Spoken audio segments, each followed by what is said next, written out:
Yo, welcome back. And I can't even believe I'm saying this, man. It's it's crazy how time flies when you're having fun. But welcome back for another episode of Cornbread Movie Review. This video marks the 1 year anniversary, man, when I went live, put out my first movie review. Got some great reviews on that. And we've been doing it for a year. And in that year, I got over 100 videos.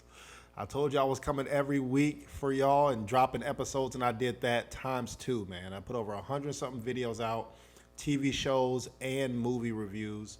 But this is my hobby, man. This is what I enjoy. This is what I love. So I first want to thank all the viewers who watch me over the year, all the subscribers. Make sure we get the subscription up, man. Turn the notification bell on. Come on all too, because I'm dropping them.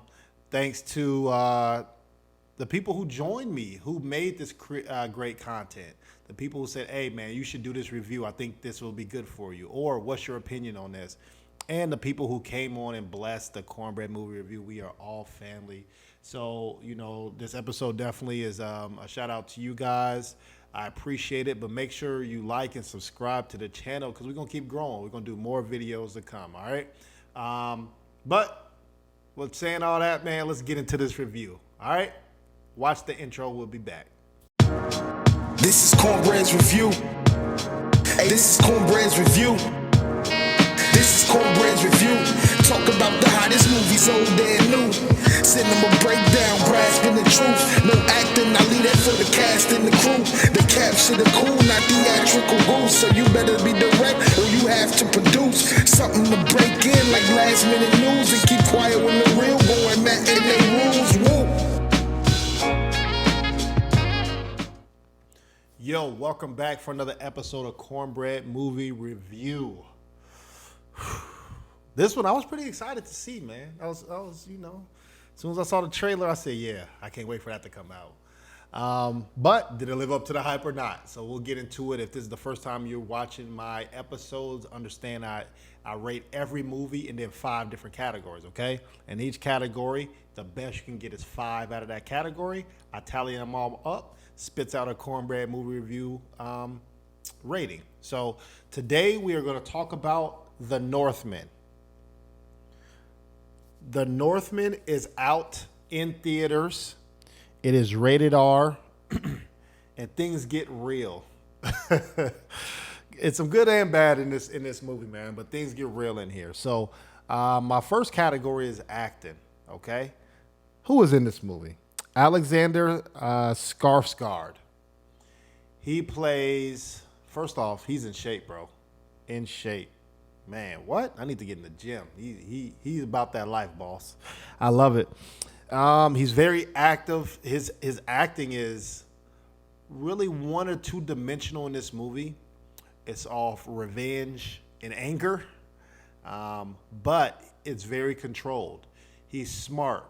He understands I get to use my strengths, but I have to wait and endure this negativity first or sacrifice this to get to those points. So acting range wasn't, from A to Z, but he mastered those 2 to 3 pockets for him. So good job on that. Also, Anya Taylor-Joy. She's been in some other great movies, man. Come on, like Queen Gambit is a classic to me.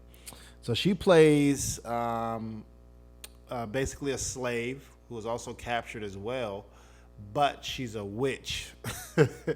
So she does a couple things to get out of certain situations, right? But she also finds love and helps out with certain situations, okay? So great cast, a lot of cameos in here. So they let individuals play their certain pockets and, hey, we need you for this little clip, even though it might be 2 or 3 minutes, kill this scene. And those actors do. We need you to act normal here, but act crazy over here. Kill that scene, and those actors do. So I think acting was one of the strong suits in this movie. Overall, from all the actors, the totality of them, that came out to a 4 out of 5 for Cornbread, man. Solid, above solid acting. So kudos to the whole cast and crew. Okay, next category, cinematography.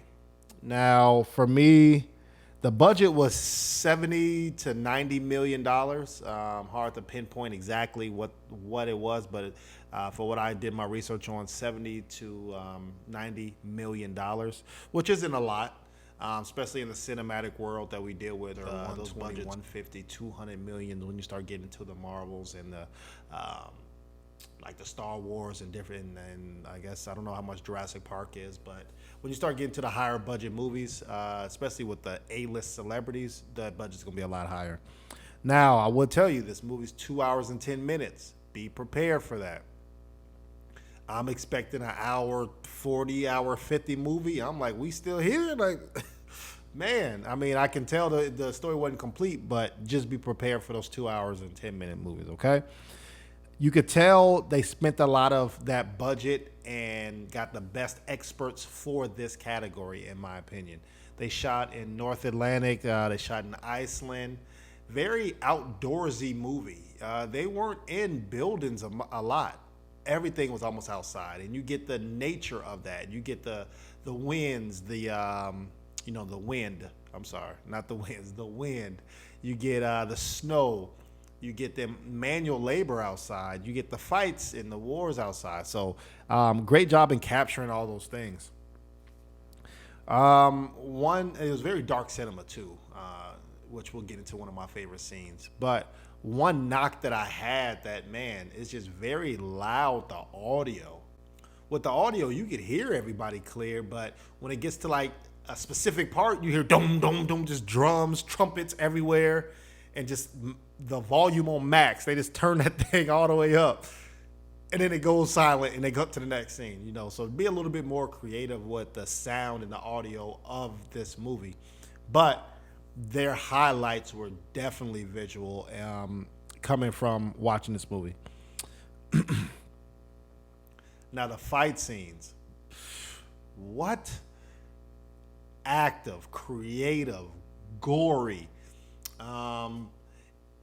It's movies like, let's say, 300 and what is it, Gods of War, other movies where they start a fight scene here and then that one person just gradually beats up and kills 10 people. But just the choreography to make that even happen is phenomenal. I think Logan had a great continuous scene like that as well. So kudos to that. And then the ending, they on lava, naked. Great fight scene. It's like you turned off the lights, but then you bright up with other things. I'm not going to spoil all of it, but great scene for me. So overall, with a couple hiccups, but they knocked this category out the park. So 4.5 out of 5 for cinematography for me. That was really the highlight from this movie. Next category, storytelling. This movie takes place in 895 AD, right? So it's after death. So very early stages.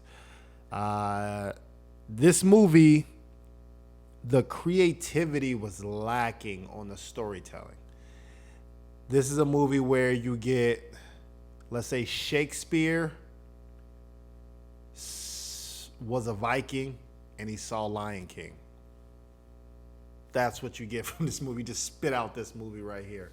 So the originality, you kind of like I've seen it before. Even in the trailer, you see a individual, a young kid, mom, dad die or might not die, and then he wants to avenge them. And we've seen these stories plenty of times across the cinematic universe. One thing that I did like is the father was a king. So when he got back to see his son, he was teaching them different rituals and how to survive, how to be a king. So I always like these little fatherly tips, to make sure that your kid and your seed grows and be successful. And that's male or female. The one problem that I did say is this movie is 2 hours and 10 minutes, and certain scenes could have been taken out. It feels like I watched a whole season of The Northman, a whole season. It feels like it's multiple episodes. And certain movies, those are good, but this one I think hurt this movie, okay? So just be prepared for that. One knock that I have on all movies, stop this almost about the fight. Stop it. Y'all know what's going on. He told you who he was. Y'all gonna do this, and then y'all get together and say, "Oh, hold on, let's fight tomorrow," or something else happened. So let me worry about that and not this task at hand. So I hate that in movies. Or the bad guy finally captures the good guy and they talk him to death. Like, come on, man.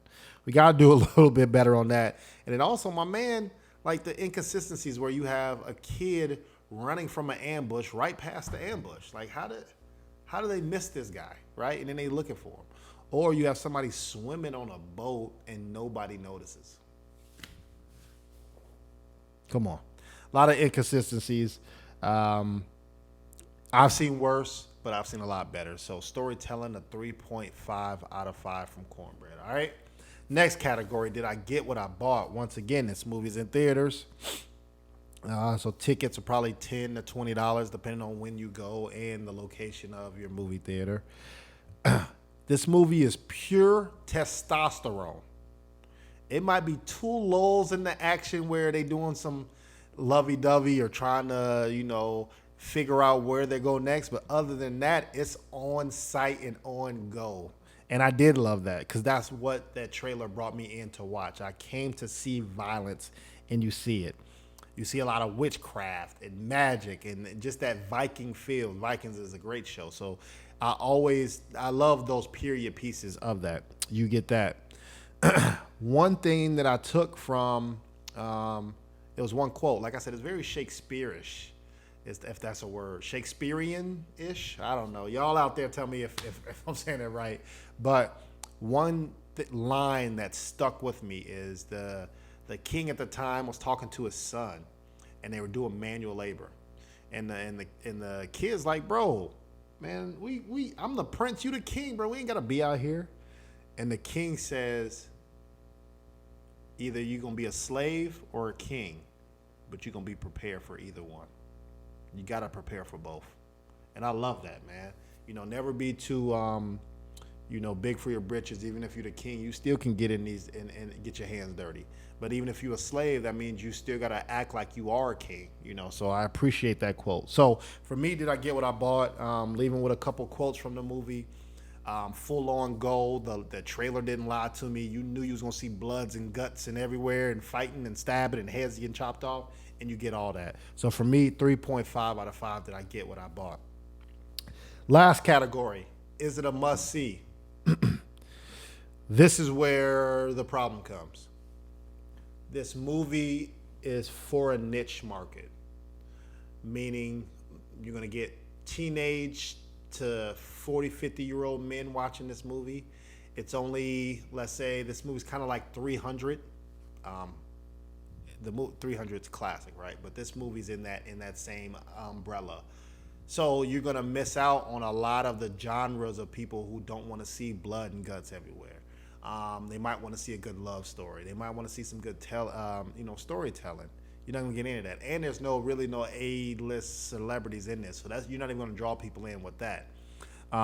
So that's a problem. There was a sports, they did like some sports game or something. Looked insane. This was rugby times 30. Picture that. Rugby times 30. Very wild. It looked pretty cool. And it's a couple of Shakespearean quotes, but once again, I enjoyed that I watched it, but being perspective of what other people enjoy it, they might want to wait for this to come out. So is it a must see? I'm going to say a 3 out of 5 from me. Overall, the Northman gets a 3.5 out of 5 from Cornbread Movie Review. Make sure you check out my 2022. I'm tripping. 2022 Cornbread Movie Review. I'm running through these things. Now, over the past year, bro, I gave y'all a lot of forgotten movies.